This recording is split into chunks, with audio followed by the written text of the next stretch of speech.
আমার বিদ্যালয়ে গত রাতে ভবনগুলো সংঘটিত হয়েছে। বিদ্যালয়ের 3 দিকের গ্রিল কেটে, লাইব্রেরির গ্রিল কেটে ভিতরে ঢুকতে তালা, লাইব্রেরির একটা দরজার তালা খুলে ফেলছে।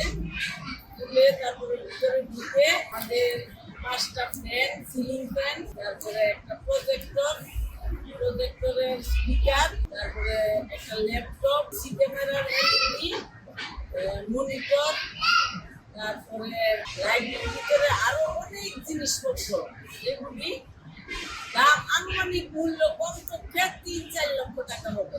এটা রাউটার সরকারিভাবে দুটা, আর একটা ছিল আমার নিজস্ব দুটা, আমাদের বিদ্যালয়েছিলাম 3টা রাউটার, তারপরে যত তার আছে সমস্ত তার,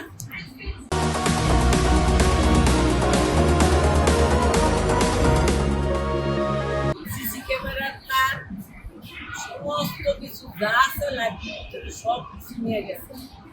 এখন আমি থানায় যাইতেছি, বুঝতে পারতেছি না আমি কি করবো এই অবস্থায়। এখানে বেশি হলে 15 দিন পরে পরে শুরু সংগঠিত হয়। প্রজেক্টরটা আনা হয়েছিল, আমাদের তো ক্লাস করতে হয়, অফিসিয়াল একটা ডকুমেন্ট রাখতে হয়।